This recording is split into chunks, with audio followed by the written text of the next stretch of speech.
Hello बच्चों, क्या हाल चाल? बढ़िया सब।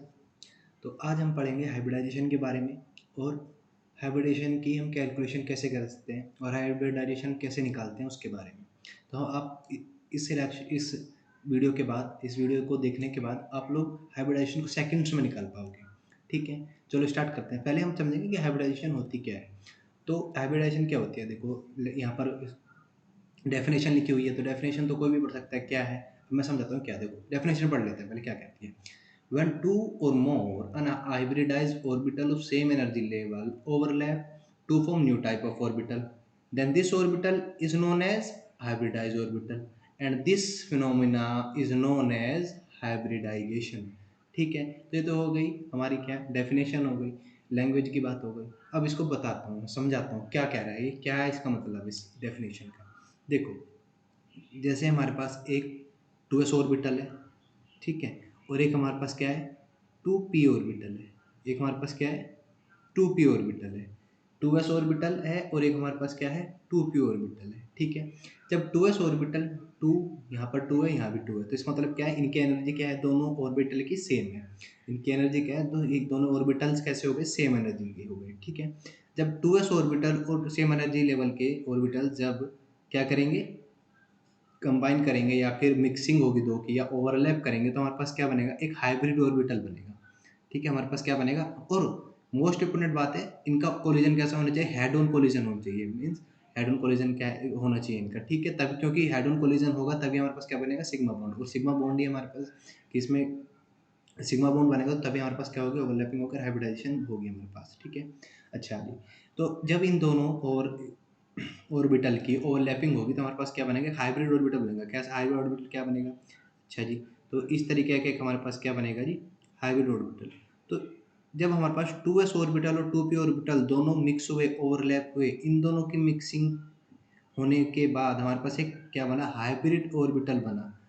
दोनों के मिक्सिंग होने के बाद क्या बना, हमारे पास एक हाइब्रिड ऑर्बिटल बना। तो इसी चीज़ को हम क्या बोलते हैं, इसी फिनोमिनन को हम क्या बोलते हैं, हाइब्रिडाइजेशन। क्या बोलते हैं हम इसी फिनोमिनन को, हाइब्रिडाइजेशन। इसी फिनोमिनन को हम बोलते हैं हाइब्रिडाइजेशन। समझ में आया? ठीक है, अच्छा ऐसे ये तो हो गई और अच्छे से समझाता हूँ कैसे होते हैं। ठीक है, अच्छा ये देखो, हमारे पास यहाँ क्या है 2s ऑर्बिटल है और यहाँ क्या है 2pz ऑर्बिटल है।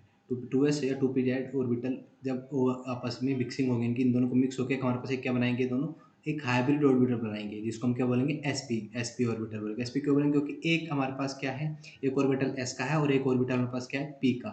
दोनों ओवरलैप करें तो हमारे पास क्या बन गया, sp ऑर्बिटल। और जैसे हमारे पास sp2 भी हाइब्रिडाइजेशन है, वो कैसे कब होगी, sp2 हाइब्रिडाइजेशन हमारे पास तब आएगी जब हमारे पास एक ऑर्बिटल s का होगा और दो ऑर्बिटल किसके आएंगे, पी के। दो ऑर्बिटल पी के कैसे बोले रहे हैं कि एक हमारे पास क्या है एक्स एक्सिस के थ्रू और एक ऐसे, मतलब मीन्स एक ऐसे हो एस का ऑर्बिटल और एक एस का ऑर्बिटल ऐसे। जब ये इस एस के साथ ओवरलैप करेगा हमारे पास क्या बनेगा, sp2 हाइब्रिडाइजेशन आएगी। तो इसी फिनोमेनन को हम क्या बोलते हैं, हाइब्रिडाइजेशन। और अच्छे से समझते हैं, कार्बन का ले लेते हैं, कार्बन का एग्जाम्पल ले लेते हैं।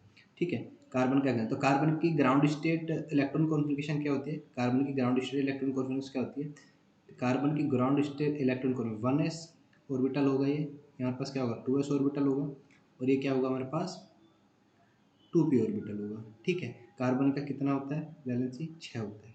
अच्छा जी, तो एक इसमें भरेंगे, फिर एक इसमें, एक इलेक्ट्रॉन यहाँ, एक इलेक्ट्रॉन यहाँ, कितने हो गए 4, और एक यहाँ, एक यहाँ। ठीक है, ये क्या है अभी कार्बन की ग्राउंड स्टेट इलेक्ट्रॉन कॉन्फ़िगरेशन है। अच्छा, एक्साइटेड स्टेट इलेक्ट्रॉन कॉन्फ़िगरेशन क्या होती है, होगी एक्साइटेड स्टेट में क्या होगा, कार्बन कार्बन की इलेक्ट्रॉनिक कॉन्फ़िगरेशन एक्साइटेड में कुछ ऐसी होगी, दो इलेक्ट्रॉन इसमें होंगे और इसमें क्या होगा, ये वाला इलेक्ट्रॉन जो होगा इसका एक एक यहाँ कहाँ चला जाएगा, इसके p ऑर्बिटल में चला जाएगा।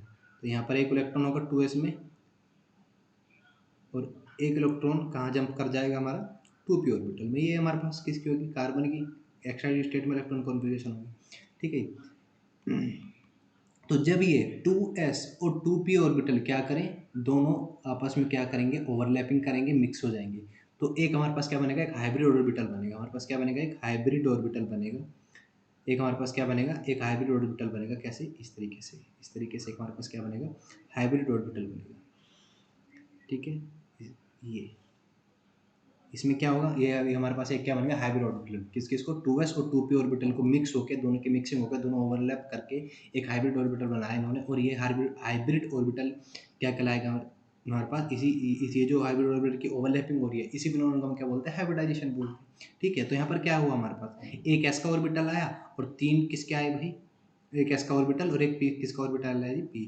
ठीक है, तो हमारे पास यहाँ पर क्या हाइब्रिडाइजेशन, सॉरी 3 किसके ऑर्बिटल आए, पी के। एक एस का आया, 3 पी के, तो यहाँ पर एस, एक पी का ये, एक पी का ये और एक पी का ये। तो हमारे पास यहाँ से हाइब्रिडाइजेशन कितनी आ गई कार्बन की, यहाँ से हमारे पास हाइब्रिडेशन आ गई जी sp3। क्या हाइब्रिडेशन है हमारे पास कार्बन की, sp3। तो sp3 का मतलब इसकी शेप कैसी होगी, टेट्राहेड्रल। कैसी शेप होगी इसकी, टेट्राहेड्रल। ठीक है, समझ में आया हाइब्रिडेशन होती क्या है। ये तो हो गया हमारा सिंपल चीज़ होगी कि कैसे क्या हाइब्रिडेशन होती है, कैसे होता है, क्या होता है, किस तरीके से ओवरलैपिंग होती है। ठीक है, अब मैंने आपसे कहा कि कैलकुलेशन हम कैसे करेंगे, हाइब्रिडेशन कैसे निकाल पाएंगे सेकंड्स के अंदर। तो देखो, अब आपको दिखाता हूँ, अब बताता हूँ। नेक्स्ट स्लाइड इसी के ऊपर है कि हम सेकंड्स में कैलकुलेशन कैसे करेंगे हाइब्रिडाइजेशन की। ठीक है, अब देखो कैलकुलेशन ऑफ हाइब्रिडाइजेशन। तो हाइब्रिडाइजेशन कैलकुलेशन कैसे करेंगे, तो ये फॉर्मूला है, इस फॉर्मूले से हम सेकंड्स के अंदर हाइब्रिडाइजेशन निकाल पाएंगे किसी भी कंपाउंड की। ठीक है, किसी भी एटम की हाइब्रिडेशन निकाल पाएंगे हम।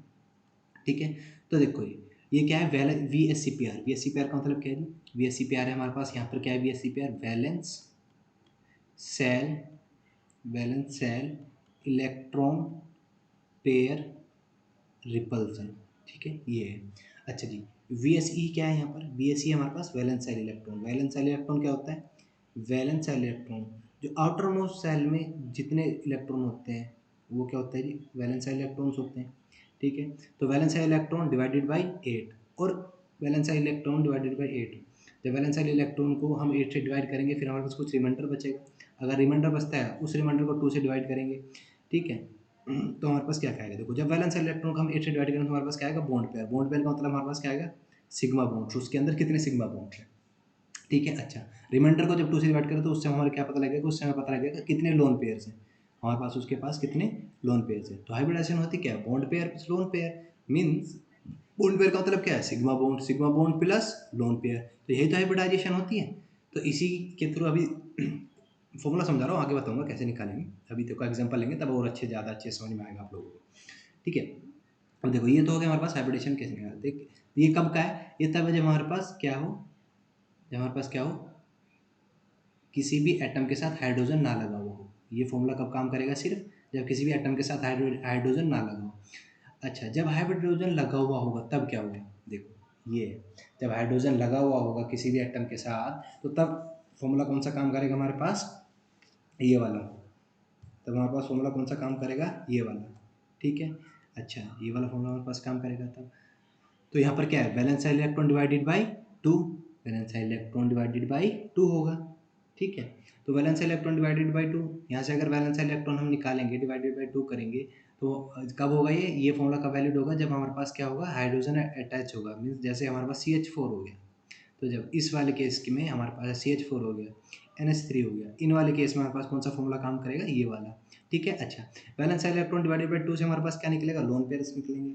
ठीक है, यहाँ से लोन पेयर और बॉन्ड पेयर क्या होंगे हमारे पास इसमें, मीन सिग्मा बॉन्ड्स क्या होंगे, जितने कार्बन जब हमारे पास हाइड्रोजन जब अटैच होंगे तो उसमें क्या होगा, सिग्मा बॉन्ड्स कौन से होंगे, number of hydrogen attach with centre atom. Centre atom के साथ जितने हाइड्रोजन अटैच होंगे वही क्या होगा, हमारे पास बॉन्ड पेयर होगा, और बॉन्ड पेयर का मतलब क्या होगा, सिग्मा बॉन्ड होगा। ठीक है, तो ये तो फॉर्मूला बात है, फॉर्मूला समझाया मैंने कि उनका फॉर्मूला कब काम करेगा। अब देखो एग्जाम्पल लेते हैं हम एक सिंपल सा, एग्जाम्पल से ज़्यादा अच्छे समझ में आएगा। ठीक है, उससे पहले हम और कुछ चीज़ समझ लेते हैं। अगर हमारे पास VSCPR अगर 2 आता है तो हमारे पास हाइब्रिडाइजेशन क्या होगी, SP होगी। VSCPR अगर हमारे पास 3 आता है तो हाइब्रिडाइजेशन क्या होगी, SP2 होगी। 4 आएगा तो क्या होगी, SP3 होगी। 5 आएगा तो हमारे पास हाइब्रिडाइजेशन क्या होगी, SP3D होगी।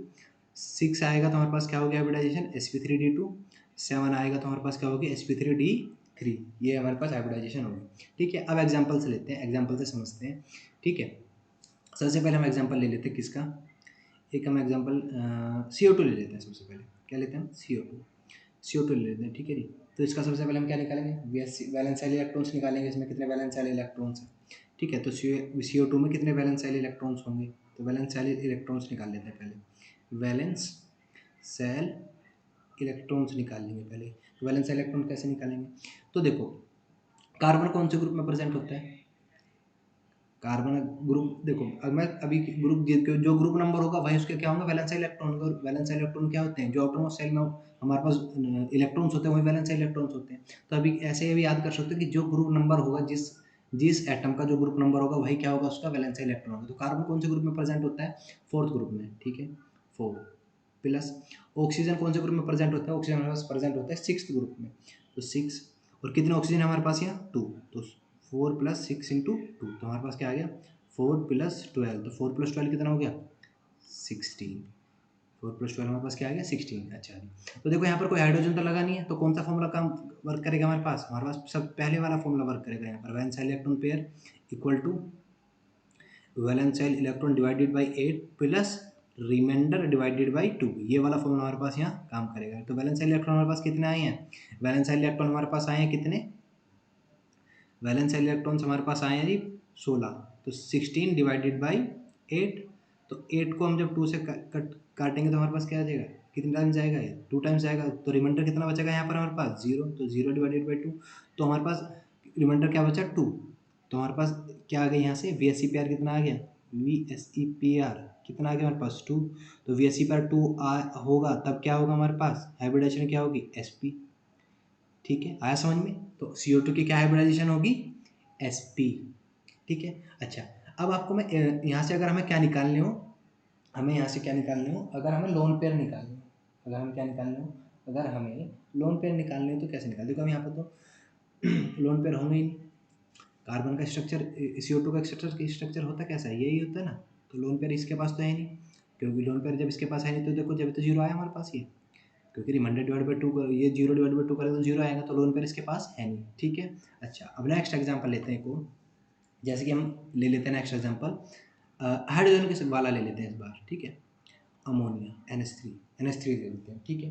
अब NH3 के वैलेंस इलेक्ट्रॉन निकालो, NH3 के वैलेंस इलेक्ट्रॉन्स निकालो, NH3 के वैलेंस इलेक्ट्रॉन क्या होगी, तो नाइट्रोजन कौन से ग्रुप का एलिमेंट है, 5th ग्रुप का, तो इसका वैलेंस इलेक्ट्रॉन कितना हो गया 5, ठीक है। कितने हाइड्रोजन अटैच है 3, हाइड्रोजन कौन से ग्रुप में, फर्स्ट ग्रुप में होता है, तो 1 × 3, 1 × 3, तो हमारे पास कितना आ गया भी यहाँ से वैलेंस इलेक्ट्रॉन आ गए हमारे पास कितने 8 आ गए, ठीक है, तो 8 डिवाइडेड बाई 2, ये तो वर्क करेगा जब हाइड्रोजन अटैच होंगे, ये वाला फॉर्मूला तो वर्क करेगा, reminder valence electron divided by 2, ये तो फॉर्मूला वर्क करेगा, तो ठीक है 8 डिवाइडेड बाई 2 कितना आ जाएगा हमारे पास 4, तो जब V S C P R 4 होगा तो क्या हाइब्रिडाइजेशन होगी sp3, अभी बताया मैंने पीछे, तो क्या हाइब्रिडाइजेशन आ गई हमारे पास अमोनिया की sp3, क्या हाइब्रिडाइजेशन है हमारे पास अमोनिया की sp3। अच्छा, अगर हमें इसमें मैं कहूँ हमें लोन पेयर भी बताओ, तो लोन पेयर कितने होंगे, पहले लोन पेयर भी निकाल लेंगे जी, जब हमारे पास सब चीज़ आ गई। होता क्या है V S C P R, होता क्या है V S C P R होता है bond pair plus lone pair. अच्छा, बॉन्ड पेयर हम निकाल चुके हैं, कितने बॉन्ड पेयर हमारे पास, कितने बॉन्ड पे बॉन्ड सॉरी इस केस में बॉन्ड पेयर कितने होंगे, जितने नंबर ऑफ हाइड्रोजन अटैच होंगे वही बॉन्ड पेयर होंगे, अगर जितने नंबर ऑफ हाइड्रोजन अटैच होंगे वही बॉन्ड पेयर होंगे, तो valence electron equal to P VSC, और वीएससी पार कितने आया हमारे पास, वीएससी पार हमारे पास आया 4, वीएससी पार हमारे पास कितना आया है, वीएससी पार हमारे पास आया 4, ठीक है। तो देखो उसको यहाँ लिखते हैं, वीएससी पार को लिखते हैं, वीएससी पार हमारे पास कितना आया 4 इक्वल टू बॉन्ड पेयर कितने होंगे, जितने नंबर ऑफ हाइड्रोजन, कितने हाइड्रोजन अटैच हैं 3 प्लस लोन पेयर, यहाँ से लोन ये इधर जाएगा, तो लोन पेयर कितना आ जाएंगे 4 - 3 कितना हो जाएगा 1, तो कितने लोन पेयर आ गए 1, तो अमोनिया में कितने लोन पेयर प्रेजेंट होंगे 1, तो लोन पेयर भी हम यहाँ से निकाल सकते हैं इसमें, ठीक है। एक और एग्जांपल ले लेते हैं, हम S4 निकाल लेते हैं, क्या एग्जांपल लेंगे SF4 ले लेते हैं, ठीक है, इस पर निकालेंगे।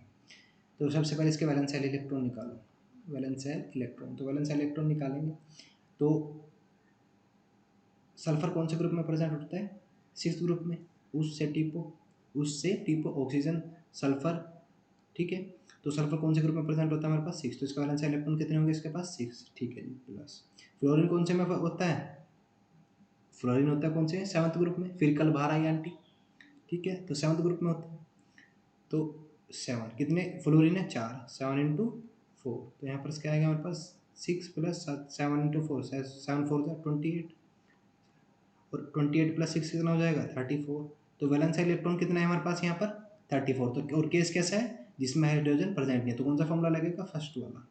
तो VSCPR equal to 34 divided by 8 plus तो 8 से जब हम 34 को डिवाइड करेंगे तो 8 4 जा 32, तो कितना रिमाइंडर बचेगा, 2 रिमाइंडर बचेगा। तो 2 रिमाइंडर डिवाइडेड बाई, रिमाइंडर क्या है, 2 बटा, तो 2 डिवाइडेड बाई 2, ये तो बताया मैंने, डिवाइडेड बाई 2, तो 2 यहाँ से कितना गया हमारे पास 1, और 8 4 जा 32, यहाँ पर 4, तो 4 प्लस 1 कितना आ गया, तो VSCPR कितना हो गया हमारे पास, VSCPR हमारे पास कितना आ गया, 4 प्लस 1 कितना आ गया 5, VSCPR हमारे पास कितना आ गया 5। तो 5 के लिए मैंने क्या बताई है, हाइब्रिडाइजेशन sp3d, क्या हाइब्रिडाइजेशन होगी, SF4 की sp3d हाइब्रिडाइजेशन होगी हमारे पास। ठीक है, समझ में आया। ठीक है, अब एक और एग्जांपल लेते हैं, चलो इस बार ले लेते हैं हम क्या, XeF4 ले लेते हैं, जीनोन टेट्राफ्लोराइड ले लेते हैं। ठीक है, तो देखो जी, जीनोन कौन से, वैलेंस इलेक्ट्रॉन निकाल लेंगे पहले इसका, वैलेंस इलेक्ट्रॉन, जीनोन कौन से ग्रुप में प्रेजेंट होता है जी, 8th में, तो कितने वैलेंस इलेक्ट्रॉन हो गए जी 8। ठीक है, 0 ग्रुप भी बोलते हैं और 8 भी बोलते हैं उसको। फ्लोरीन 7 ग्रुप में, कितने फ्लोरीन है 4, 7 इंटू 4 8 प्लस प्लस 28 कितना हो गया जी 36। ठीक है, तो वैलेंस इलेक्ट्रॉन कितना आ गया 36, तो VSCPR कितना होगा, VSCPR कितना होगा, VSCPR 36 divided by 8 plus reminder जितना होगा, तो 8 4 जा 32, रिमाइंडर कितना बचा 4, तो 4 डिवाइडेड बाई 2, 2 बार गया, तो क्या आ गया हमारे पास VSCPR, VSCPR क्या आ गया हमारे पास 4 प्लस 2, तो 4 प्लस 2 का मतलब क्या आ गया 6, तो 6 पे मैंने क्या बताया तुम्हें हाइब्रिडाइजेशन sp3d2, तो ये इसकी हाइब्रिडाइजेशन होगी।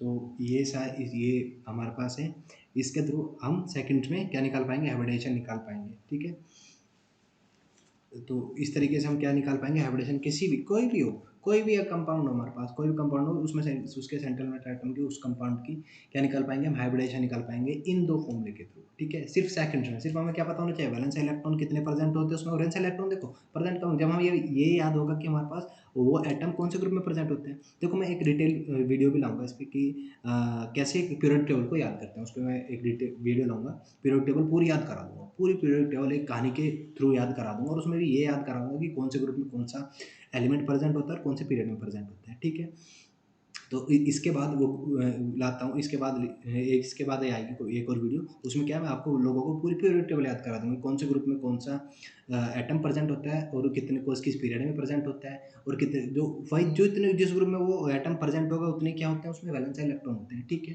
तो आपको बस क्या याद करना है, आपको याद रखना है कि कौन से ग्रुप में हमारे पास एटम प्रेजेंट है, वो याद रहेगा तो आप तुरंत के तुरंत निकाल पाओगे, और सेकंड्स में कोई किसी भी एटम की हाइब्रिडाइजेशन, किसी भी कंपाउंड की हाइब्रिडाइजेशन आप निकाल पाओगे। ठीक है, तो आज हम इतने रखते हैं, मैं एक और फिर मिलूंगा आप लोगों को एक नए टॉपिक के साथ, एक अच्छे इंपॉर्टेंट टॉपिक के साथ जो आएगा ही नीट में। देखो हाइब्रिडाइजेशन निकालने के लिए नीट में एक क्वेश्चन तो पक्का आता है, हाइब्रिडाइजेशन निकालने के लिए नीट में एक क्वेश्चन पक्का आता है, नीट के लिए एक क्वेश्चन पक्का आता है हाइब्रिडाइजेशन निकालने के लिए। ठीक है, तो देखो इस तरीके से निकालो, कोई भी कंपाउंड होगा उसकी इस तरीके से निकालोगे तो सेकंड्स में निकाल पाओगे आप, सेकंड्स में। ठीक है, सेकंड्स के अंदर आप क्या निकाल पाओगे, उसके हाइब्रिडाइजेशन निकाल पाओगे। तो ठीक है, यहीं तक आज की क्लास यहीं रखते हैं, यहीं अपना टॉपिक खत्म करते हैं। तो मैं फिर मिलूंगा आप लोगों के एक अच्छे नए टॉपिक के साथ। ठीक है।